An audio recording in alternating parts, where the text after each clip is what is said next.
അങ്ങനെ ഒരു ചെറിയ ഇടവേളയ്ക്ക് ശേഷം സംസ്ഥാനത്ത് കേരളത്തിൽ മഴ വലിയ ശക്തമായ മഴ പലയിടത്തും പെയ്തുകൊണ്ടിരിക്കുകയാണ്. വരും ദിവസങ്ങളിലും മഴ തുടരും, അതുമായി ബന്ധപ്പെട്ടുള്ള ദുരിതങ്ങൾ തുടരും എന്ന് തന്നെയാണ് കാലാവസ്ഥ റിപ്പോർട്ട് വരുന്നത്. അതായത് സംസ്ഥാനത്ത് അതിതീവ്ര മഴയ്ക്ക് സാധ്യതയെന്ന കേന്ദ്ര കാലാവസ്ഥാ വകുപ്പിൻ്റെ മുന്നറിയിപ്പ്. ഇന്നും നാളെയും ഒറ്റപ്പെട്ട അതിതീവ്ര മഴയ്ക്കും ഓഗസ്റ്റ് 7-ന് ഒറ്റപ്പെട്ട അതിശക്തമായ മഴയ്ക്കുമാണ് സാധ്യത. 3 ജില്ലകളിൽ ഇന്ന്, അതായത് ഇന്ന് 5-ാം തീയതി റെഡ് അലർട്ട് പ്രഖ്യാപിച്ചിട്ടുണ്ട്. 5 ജില്ലകളിൽ ഓറഞ്ച് അലർട്ടും പ്രഖ്യാപിച്ചിട്ടുണ്ട്. അതിതീവ്ര മഴ മിന്നൽ പ്രളയങ്ങൾക്കും മണ്ണിടിച്ചിലിനും കാരണമാകുന്നതിനാൽ ജാഗ്രതാ നിർദ്ദേശം പുറപ്പെടുവിച്ചിട്ടുണ്ട്. അതുകൂടാതെ മണിക്കൂറിൽ 40 കിലോമീറ്റർ വരെ വേഗതയിൽ ശക്തമായ കാറ്റിനും സാധ്യതയുണ്ട്. ഇന്ന് റെഡ് അലർട്ട് പ്രഖ്യാപിച്ചിരിക്കുന്നത് എറണാകുളം, ഇടുക്കി, തൃശ്ശൂർ ജില്ലകളിലാണ്. കേന്ദ്ര കാലാവസ്ഥാ വകുപ്പ് റെഡ് അലർട്ട് പ്രഖ്യാപിച്ചിരിക്കുന്നത്. അതിതീവ്ര മഴയ്ക്കുള്ള സാധ്യതയാണ് പ്രവചിച്ചിരിക്കുന്നത്.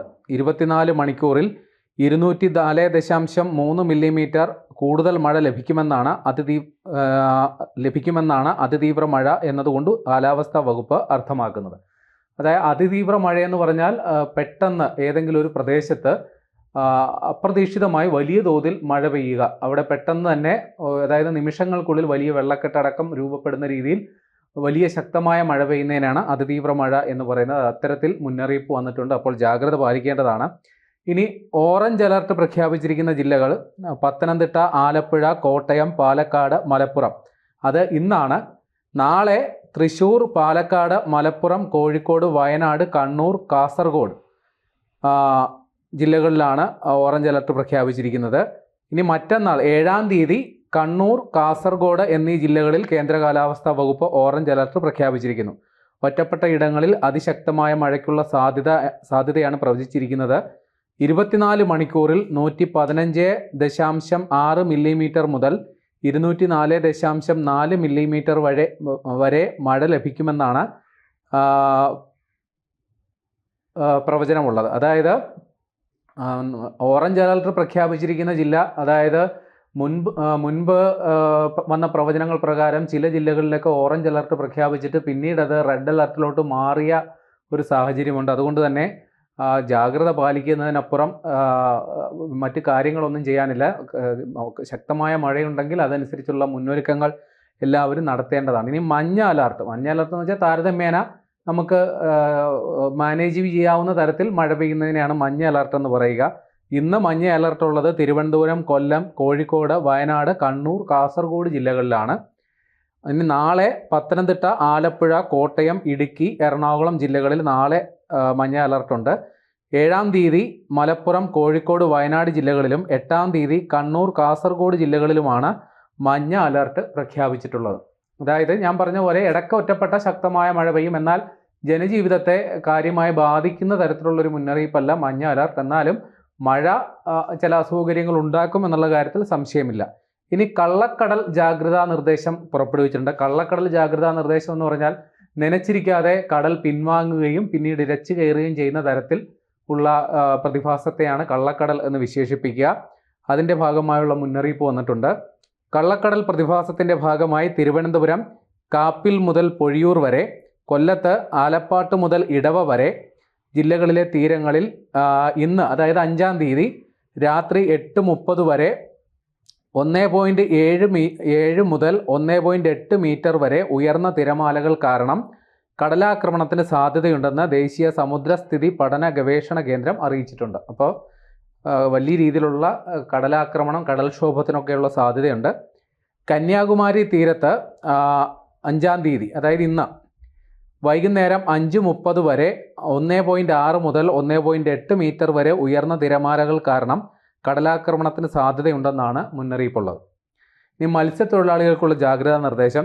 കേരള, കർണാടക, ലക്ഷദ്വീപ് തീരങ്ങളിൽ ഓഗസ്റ്റ് 7 വരെ മത്സ്യബന്ധനത്തിന് പോകാൻ പാടില്ലെന്ന് കേന്ദ്ര കാലാവസ്ഥാ വകുപ്പ് അറിയിച്ചിട്ടുണ്ട്. അതായത് കടൽ വലിയ രീതിയിൽ പ്രക്ഷുബ്ധമായി നിൽക്കുന്ന ഒരു സാഹചര്യമാണ്. അത് കണക്കാക്കിയാണ് മത്സ്യബന്ധന തൊഴിലാളികൾക്കുള്ള നിർദ്ദേശം വന്നിരിക്കുന്നത്. അതുമാത്രമല്ല, തിരമാലകൾ മാത്രമല്ല, മണിക്കൂറിൽ 40 മുതൽ 50 കിലോമീറ്റർ വരെയും ചില അവസരങ്ങളിൽ 60 കിലോമീറ്റർ വരെയും വേഗതയിൽ കാറ്റിനും സാധ്യതയുണ്ട്. അപ്പോൾ കടൽ വല്ലാതെ പ്രക്ഷുബ്ധമായി നിൽക്കുന്നു, ശക്തമായ കാറ്റിനുമുള്ള സാധ്യതയുണ്ട്. അതുകൊണ്ട് അപകട സാധ്യത പരിഗണിക്കണം. മത്സ്യത്തൊഴിലാളികൾ അതീവ ജാഗ്രത വേണം. മത്സ്യബന്ധനം തൽക്കാലം ഒഴിവാക്കണമെന്നുള്ള നിർദ്ദേശമാണ് വന്നിരിക്കുന്നത്. ഇനി പ്രത്യേക ജാഗ്രതാ നിർദ്ദേശം വന്നേക്കുന്നത് മധ്യ പടിഞ്ഞാറൻ അറബിക്കടൽ, തെക്ക് പടിഞ്ഞാറൻ അറബിക്കടൽ എന്നിവിടങ്ങളിൽ മണിക്കൂറിൽ 45 മുതൽ 55 കിലോമീറ്റർ വരെയും ചില അവസരങ്ങളിൽ 65 കിലോമീറ്റർ വരെയും വേഗതയിൽ ശക്തമായ കാറ്റിന് സാധ്യത. ഇതൊക്കെ ഈ മത്സ്യത്തൊഴിലാളികളെ സംബന്ധിച്ചുള്ള നിർദ്ദേശങ്ങളാണ്. ശക്തമായ കാറ്റ് അത് പല മേഖലകളായി തിരിച്ചുള്ള മുന്നറിയിപ്പ് വന്നിട്ടുണ്ട്. അപ്പോൾ പൊതുവിൽ പറയുകയാണെങ്കിൽ നമ്മുടെ മൺസൂൺ കാലം അല്ലെങ്കിൽ നമ്മുടെ വർഷകാലം അതിൻ്റെ ഒന്നാം പകുതി പിന്നിട്ട് രണ്ടാം പകുതിയിലേക്ക് കടക്കുകയാണ്. ഇപ്പോഴും പലയിടങ്ങളിലും ശക്തമായ മഴ പെയ്യുന്നുണ്ട് എന്നുള്ളതാണ് വാസ്തവം. നമ്മുടെ മുൻകാലങ്ങളിൽ വർഷകാലം തുടങ്ങി, അതായത് ഈ ജൂണിലും ജൂലൈയിലുമായി വർഷകാലം അത് സജീവമായി വന്നിട്ട് പിന്നെ അത് ലോപിച്ച് പിന്നീട് കർക്കിടകത്തിൽ വൈകുന്നേരങ്ങളിൽ അതായത് ചാറ്റൽ മഴ, നിർത്താതെയുള്ള ചാറ്റൽ മഴയായിരുന്നു ഒരു പ്രവണതയെങ്കിൽ ഇപ്പോൾ ആ കാലാവസ്ഥാ പ്രവചനങ്ങളൊക്കെ ഇപ്പോൾ നടത്താൻ പറ്റാത്ത തരത്തിലാണ് കാര്യങ്ങൾ. കാരണം പഴമക്കാരുടെ രീതിയിലുള്ള കാലാവസ്ഥയല്ല ഇപ്പോൾ കേരളത്തിൽ അനുഭവപ്പെടുന്നത്. കാലങ്ങളായി പല പരിണാമങ്ങൾക്കും വിധേയമായി നമ്മുടെ കാർഷിക കലണ്ടർ പോലും മാറ്റി എഴുതാൻ നിർബന്ധിതമാകുന്ന തരത്തിൽ കേരളത്തിൽ വലിയ രീതിയിലുള്ള കാലാവസ്ഥാ മാറ്റം ഉണ്ടായിരിക്കുന്നു എന്നുള്ളതാണ് വാസ്തവം.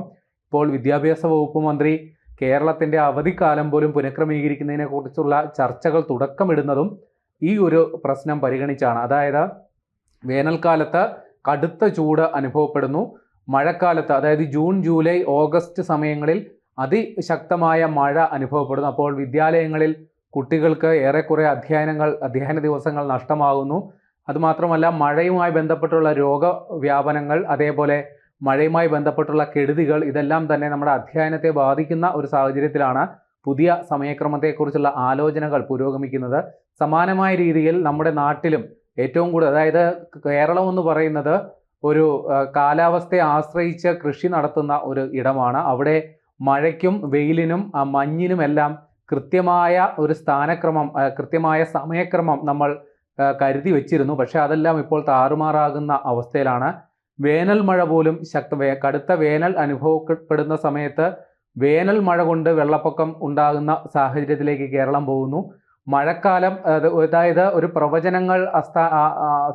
പ്രവചനങ്ങൾ അപ്രസക്തമാകുന്ന തരത്തിൽ മഴക്കാലത്ത് വലിയ വലിയ മഴക്കെടുതികൾ ഉണ്ടാകുന്നു. അതായത് വലിയ വലിയ ചക്രവാത ചുഴികളടക്കം അല്ലെങ്കിൽ ന്യൂനമർദ്ദങ്ങളടക്കം ചുഴലിക്കാറ്റുകളടക്കം കേരളത്തെ ലക്ഷ്യമാക്കി വരുന്നു. അപ്പോൾ കാലാവസ്ഥയിൽ ഗണ്യമായ മാറ്റം സംഭവിച്ചിരിക്കുന്നു. അതുകൊണ്ട് തന്നെ പുതിയ കാലത്തിൽ എങ്ങനെയാണ് നമ്മൾ ജീവിക്കേണ്ടത് അല്ലെങ്കിൽ എങ്ങനെയാണ് മുൻകരുതൽ എടുക്കേണ്ടത് എന്നത് സംബന്ധിച്ച് കാലാവസ്ഥാ വകുപ്പ് നൽകുന്ന മുന്നറിയിപ്പുകൾ കൃത്യമായി പാലിക്കുക എന്നുള്ളത് വലിയ പ്രാധാന്യം അർഹിക്കുന്ന കാര്യമാണ്. കാരണം നേരത്തെ പറഞ്ഞതുപോലെ അപ്രതീക്ഷിതമായിട്ടുണ്ടാകുന്ന മഴയും അതുമായി ബന്ധപ്പെട്ടുള്ള കെടുതികളുമാണ്. അപ്പോൾ അതിനായി മുന്നൊരുക്കം നടത്തുക, കൃത്യമായ മുന്നറിയിപ്പുകൾ പാലിക്കുക, സുരക്ഷിതരായിരിക്കുക.